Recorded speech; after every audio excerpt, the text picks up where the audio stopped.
शिक्षादान को पेशा निशा रूपे आपणाई नहीं छात्र वत्सला स्नेहशीला जड़े दरदी शिक्षिका अवसरकालीन विदाय संबर्धना सभाटी अत्यंत दुखद और शोकाकुल परिवेश अनुष्ठित हो जाइछि।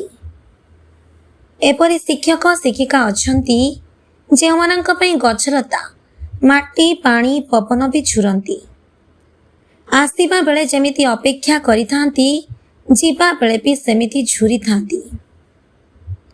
सेहीपरि जड़े शिक्षिका हेउछंती हलदीडीह उच्च प्राथमिक विद्यालयर सहकारी शिक्षिका कविता सेठी। सते जेमिति तांको विदाय को केही भी सहजरे ग्रहण करि पारु नाहंती। छात्र छात्री शिक्षक शिक्षिका अभिभावक तथा ग्रामवासी वृंद लोतकभरा अपलक नयन चाहि रही जीवा बाट को। भद्रक जिला अंतर्गत हल्दीडीह सरकारी उच्च प्राथमिक विद्यालय अवसरकालीन विदाय संबर्धना सभा विद्यालय परिसर में अनुष्ठित हो जाइछि। उक्त उत्सव में हल्दीडीह सरकारी उच्च प्राथमिक विद्यालय प्रधान शिक्षयित्री राजश्री पंडा सभापतित्व आयोजित सभा चेयरमैन शेख हीरो जानी भाई जोग देथिले। विद्यालय शिक्षक पद्मलाभ दास हेमलता नायक एसकेएमडी कादिर फैजान खां नमिता नायक और विद्यालय शिक्षक शिक्षयित्री सहयोगी शिक्षकता जीवन रु अवसर नहीं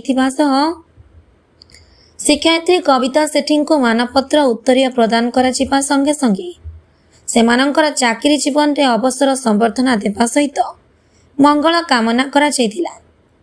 अतिथि माने शिक्षयित्री कर्ममय जीवन उपरे आलोकपात करथिले। शिक्षयित्री कविता सेठी विद्यालय रे निरविच्छिन्न सेवा जोगाइबा सहित छात्र छात्री शिक्षक शिक्षयित्री एवं परिचालना कमिटी समस्तंकर प्रिय पात्र होई परिथिले। सदाबेले निजर कर्म को गुरुत्व देवा सहित समयानुवर्तिता सदा सर्वदा गुरुत्व बहन करथिले। एही अवसर रे सेमानंक अवशिष्ट जीवन निरोग रहु बोली प्रधान शिक्षयित्री राजश्री पंडा वक्तव्य रखिथिले।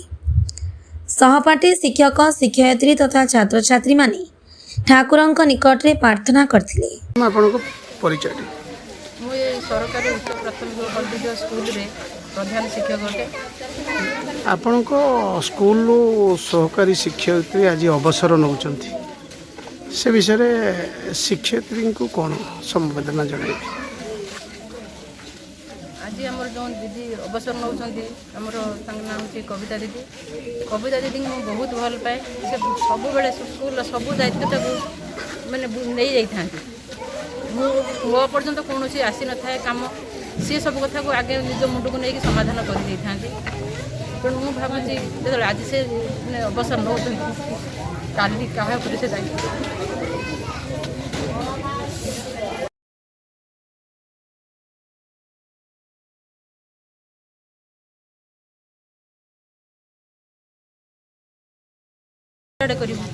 किंतु से भर जो गोटे ममता लगी जाइए आज कांदी तेणु वेतन दौर धैर्यर सहित रुहतु। भद्रक जिलारो सुब्रजित पालक रिपोर्ट ओडिशा 24 खबर। आपण मानक भल पाइबा आम सहित थाउ। दयाकरी चैनल को लाइक करंतु शेयर करंतु सब्सक्राइब करने को भूलंतु नहीं।